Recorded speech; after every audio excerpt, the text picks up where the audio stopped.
Il s'appelle Emmanuel Manegabé, le président du conseil d'administration de l'association IPELA, Union pour le progrès et lutte contre les antivaleurs, qui a fait un point de presse ce vendredi au sujet des antivaleurs qui guettent plusieurs partis politiques dans l'alignement de candidats. Nyakassane Manegabé Emmanuel, je suis le président du conseil d'administration de l'Union pour le progrès et la lutte contre les antivaleurs, une association qui se bat pour la paix, pour le vivre ensemble et pour l'éradication des antivaleurs dans notre pays.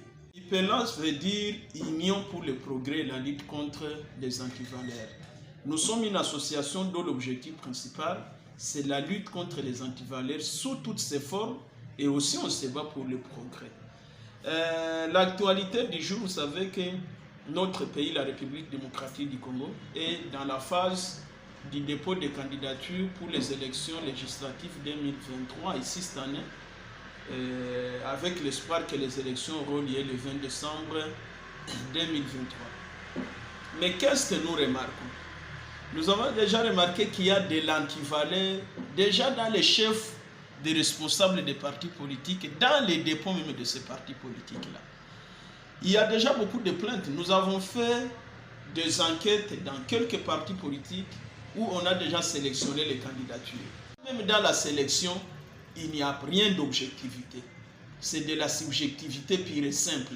Vous êtes fils à l'autorité morale, vous êtes neveu à l'autorité morale, vous êtes copine à l'autorité morale, vous êtes proche à l'autorité morale, vous êtes mis sur la liste sans compter sur vos capacités.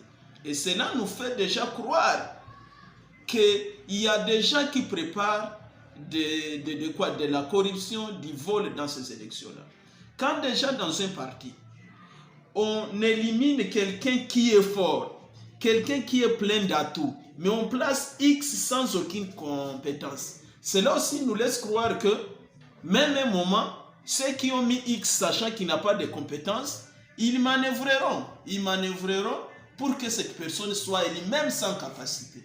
C'est là déjà que nous sommes en train de préparer, et la société civile, la jeunesse en particulier, les églises. C'est là que c'est l'église catholique qui nous a demandé de passer la nuit dans ces bureaux de vote le 20 décembre pour qu'on confonde tous ces gens-là qui nous mettent leurs frères, qui nous mettent leurs sœurs, qui nous mettent déjà sans compétence sur des listes, avec l'espoir qu'ils voleront le 20 décembre et les leurs vont être des députés nationaux et ils vont continuer à avoir des postes de ministres, ils vont continuer à avoir des postes de mandataires, ils vont continuer.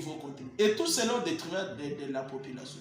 Nous sommes de la société civile, nous voulons que le Congo ait des députés compétents, des députés intelligents, des députés capables de proposer des lois salvatrices pour la souffrance de ces pays. Des députés qui sont capables de nous proposer des voies pour que les taux de dollars aujourd'hui, qui bloquent tout le monde, baissent.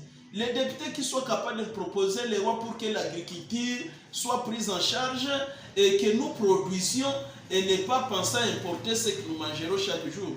Des députés qui soient capables de concevoir des idées qui ne vont pas nous diviser. Entre autres, promouvoir l'unité, promouvoir les vivre ensemble. Pas de députés qui sont là parce qu'ils ont leurs grands frères, pas de députés qui sont là parce qu'ils ont leurs oncles paternels, pas de députés qui sont là parce qu'elles sont copines de qui que ce soit, non. Et tout ça, nous devons nous battre contre ça. Le temps venu, nous allons nous rassurer.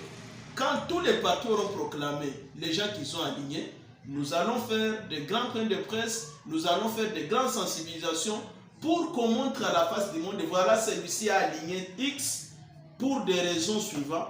On a éliminé tel-ci la liste pour des raisons suivantes. Je vous remercie.